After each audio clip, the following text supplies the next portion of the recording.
TEDxWomen, isn't that great? So what's it like to be a woman? I'm sure that many of you have your own answers to that question. I was asked to give this talk about women's soccer. But honestly, what makes me, me is more than just being a soccer player. I'm a woman, a professional soccer player, and I'm an American living in Europe. And all of these things have made me the person I am today. I'd like to tell you a little bit about myself. So my name is Bre Heaberlin. I mostly go by Bre.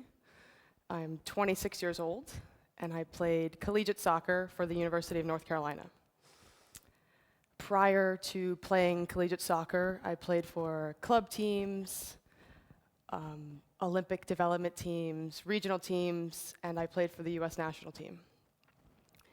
In 2012, I won the Under-20 Women's World Championship, hosted in Japan.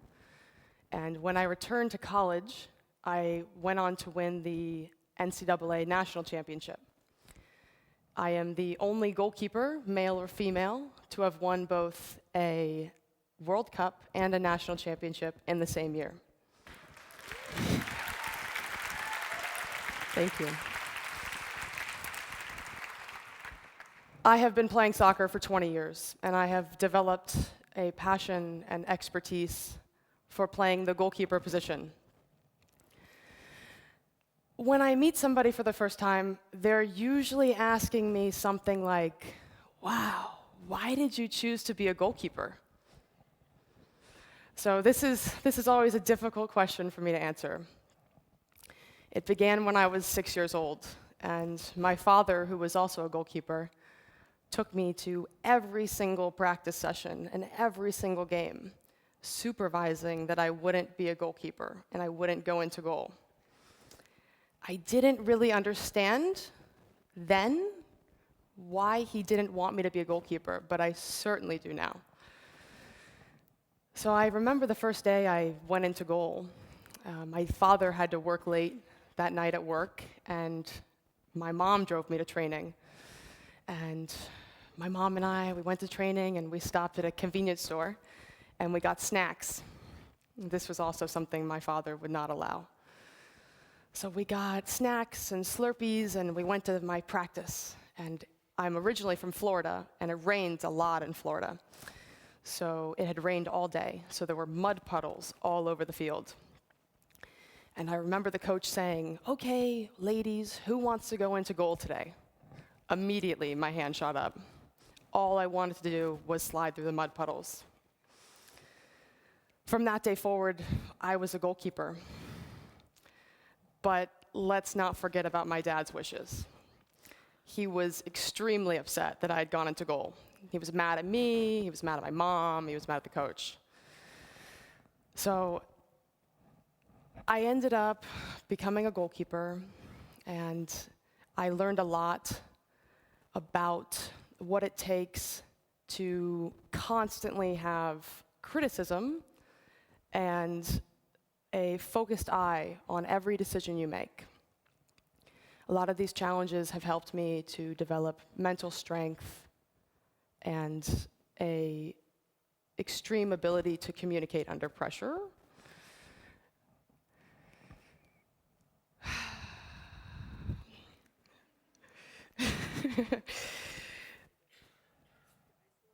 Oh, as a goalkeeper, I'm sorry, I don't give many speeches in my line of work.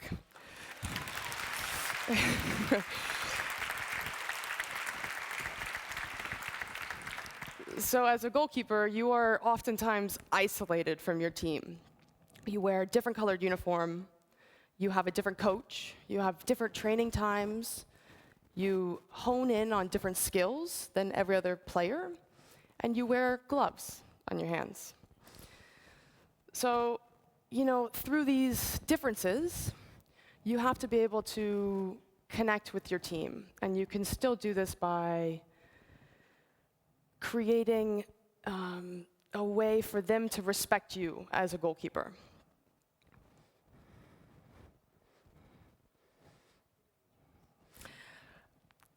To be frank, I didn't choose to become a goalkeeper. The mud puddles chose me. The next question I get asked very frequently is something like, how did you become a professional athlete? Or what does it take to become a professional athlete? There's a lot of answers to this question. But I think that in order to become a professional athlete or an elite whatever in your field, you have to go the extra mile. You have to take the extra step. You can't do things that everybody else does. To become a professional athlete, you have to develop an extreme responsibility for what goes into your body, how long you sleep that night, how many training sessions you've had that week. You have to have a self-responsibility to help you get to a level where you can perform at an elite level every single day.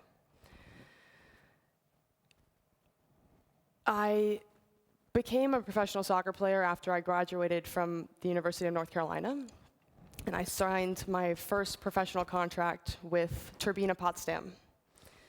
I am currently playing in my third season for FFC Frankfurt, and I think that many of you maybe have seen the Women's World Championship this year. Yeah? Cool. So if you saw the World Cup, you're probably thinking, okay, this is an American goalkeeper, and the US team is incredible. We won the World Cup. So you're probably thinking, well, why would she choose to play in Europe? Why wouldn't she want to play in the US? So basically, in the US, women's soccer is still growing. And the current league in the US has only been around for 7 years. And it's the first league to last longer than 4 years. The German Bundesliga was formed in 1990, so it's almost 30 years old. In comparison, the US offers contracts to their players that support the club. They don't support the players.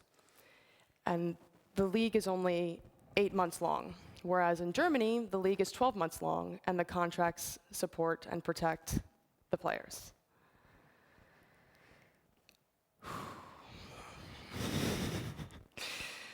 So I've been playing in Germany for 4 seasons, going in my 5th season, and I've noticed a lot of differences between culture and playing styles. And I think that my experience in the German Bundesliga has been a whirlwind, but it has given me an opportunity to grow as a player and a person, because the German Bundesliga offers such a high quality of competition and stability. So if you watched the World Cup, you would have seen that 7 out of the 8 quarterfinal teams were from Europe. So this means there's so much talent in Europe. And if the German Bundesliga is one of the best leagues in the world, then all of that talent is concentrated into one league. This is pretty awesome, and I've definitely benefited from playing in this league. Going back to my collegiate experience, we had a mixture of players with boys in every training session. And this leads me into kind of my next point about growing. I think it's really important to grow as a person and a player and to be challenged constantly. So as a player, if you do the same thing every day in the same training session, you're never going to get better. There have to be some other outside factors that push you to get to the next level. So this started when I was 10 years old, and I started to try to play up 2 years, which means I would try to play with the older girls to learn from them. And then I became a teenager, and I started playing with the boys, and I played for an academy team. And then when I got to college, it all came together. So every day in training, my college team had between 5 and 10 boys. These were actually very high-quality, experienced male players, but we called them the boys. So these boys would bring the level even higher and challenge us even more. This was so special and created such a competitive and learning environment. And it's so important to train and play against boys when you're a female soccer player, because these differences can help you learn. Some of these really big differences that are noticeable that I've learned include things like speed of play and awareness of the game and the physical aspect of the game. And another aspect that I've found very noticeable in female soccer is the missing female coaches in the game. In my 4 years of college soccer, I had just one female assistant coach. In my 4 years of professional soccer, I've had 0 female coaches. And in my entire career, I've had just one female goalkeeper coach. So let me just repeat that. I have had one female goalkeeper coach in 20 years of playing soccer. And this coach was with the national team, and she's actually my favorite coach of all time, coincidentally or not. I think that there is an extreme lack of female coaches at any level of the women's game, but there are almost 0 at the elite level. This has to change. And I think that in the future it can change, but it will take time. I can remember when I first started playing soccer, I had a coach who I still train with to this day when I go home. His name is Coach Kevin. And Coach Kevin was somebody that helped me along my journey and helped me get to where I am today. And I can remember I was young and ambitious and constantly frustrated with not getting better. And he gave me the keys to the lights at the field. And he gave me my own bag of balls so I could train at whatever time I wanted to with my own balls. So I think that to become a professional athlete, you have to have people along the way that support you. And for me, Coach Kevin was one of those people. And he taught me something I will never forget. I was learning how to do a drop kick, which, if you're not familiar with soccer, that's when the goalkeeper has the ball, and they want to drop the ball, and at the same time kick it as far as they can to create a counterattack or a long ball. And this can be kind of tricky when you're learning the balance and the technique and the timing of it all. So I was young, and I was practicing my kicking from one side of the field to the other, going down, kicking the balls back.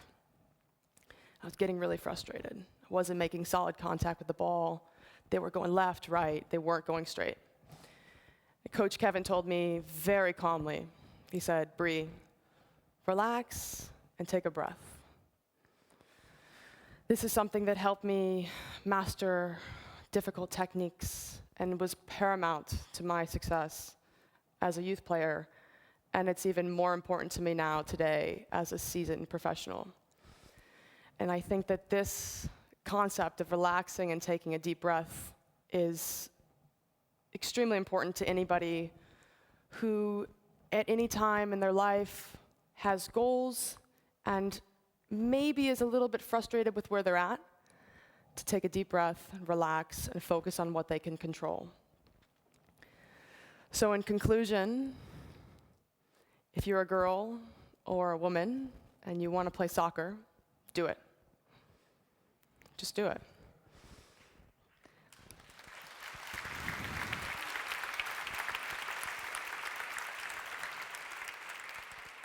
Dream of being a professional, because we exist. And it shouldn't be just the boys who grow up wanting to be like Messi or Ronaldo. Maybe while you're dreaming, direct your dream away from being a goalkeeper, because it's tough. I love what I do, but it's very tough. And if you're an American listening to this, Europe has created an amazing environment and is paving the way for women to play professional soccer here.